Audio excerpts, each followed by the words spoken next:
ലോകത്തെവിടെയാണെങ്കിലും സ്വന്തം പൗരന്മാർക്ക് കൈത്താങ്ങായി ഭാരതമുണ്ടാകുമെന്ന് ഒരിക്കൽ കൂടി വ്യക്തമാക്കുന്നതായിരുന്നു കുവൈത്ത് അപകടത്തിൽ കേന്ദ്ര സർക്കാരിന്റെ ഇടപെടൽ. കേന്ദ്ര വിദേശകാര്യ സഹമന്ത്രി കീർത്തിവർദ്ധൻ സിംഗ് നേരിട്ട് കുവൈത്തിലെത്തിയാണ് ദുരിതാശ്വാസ പ്രവർത്തനങ്ങൾ ഏകോപിപ്പിച്ചത്. അപകടത്തിൽ മരിച്ചവരുടെ മൃതദേഹങ്ങൾ അതിവേഗം നാട്ടിലെത്തിക്കാനും കേന്ദ്ര സർക്കാരിന്റെ ഇടപെടൽ സഹായിച്ചു. കുവൈത്തിലെ ലേബർ ക്യാമ്പിലുണ്ടായ തീപിടുത്തം ഏറ്റവും കൂടുതൽ ബാധിച്ചത് ഭാരത പൗരന്മാരെയാണെന്ന റിപ്പോർട്ട് വന്നയുടൻ തന്നെ പ്രധാനമന്ത്രി നരേന്ദ്രമോദി ഉന്നതതല യോഗം ചേർന്നുകൊണ്ട് സാധ്യമായ എല്ലാ ഇടപെടലും നടത്താൻ നിർദ്ദേശിച്ചിരുന്നു. വിദേശകാര്യമന്ത്രി എസ് ജയശങ്കർ, ദേശീയ സുരക്ഷാ ഉപദേഷ്ടാവ് അജിത് ഡോവൽ തുടങ്ങിയവർ പങ്കെടുത്ത യോഗത്തിലെ തീരുമാനപ്രകാരമാണ് വിദേശകാര്യ സഹമന്ത്രി കീർത്തിവർദ്ധൻ സിംഗ് അതിവേഗം കുവൈത്തിലെത്തിയത്.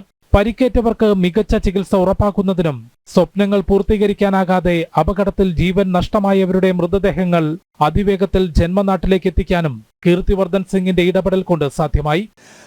31 victims are from Kerala and surrounding southern states.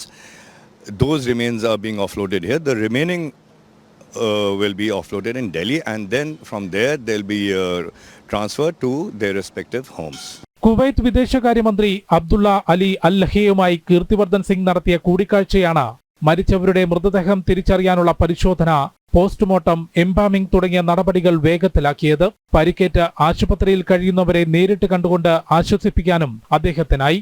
കുവൈത്തിലെ ഭാരതത്തിന്റെ പ്രതിനിധിയുടെയും സന്നദ്ധ സംഘടനകളുടെയും പിന്തുണ ഉറപ്പാക്കിയായിരുന്നു പ്രവർത്തനം. കൂടാതെ വ്യോമസേനയുടെ പ്രത്യേക വിമാനവും ദൗത്യത്തിന്റെ ഭാഗമായി. മുൻപ് കൊറോണ മഹാമാരിയുടെ സമയത്ത് ഓപ്പറേഷൻ വന്ദേ ഭാരതും ഉക്രൈൻ റഷ്യ യുദ്ധസമയത്ത് നടത്തിയ രക്ഷാദൌത്യവും ഏത് പ്രതിസന്ധിയിലും ഭാരതം സ്വന്തം പൗരന്മാരെ ചേർത്ത് പിടിക്കുമെന്ന് തെളിയിച്ചിരുന്നു. ജനം, ഡൽഹി.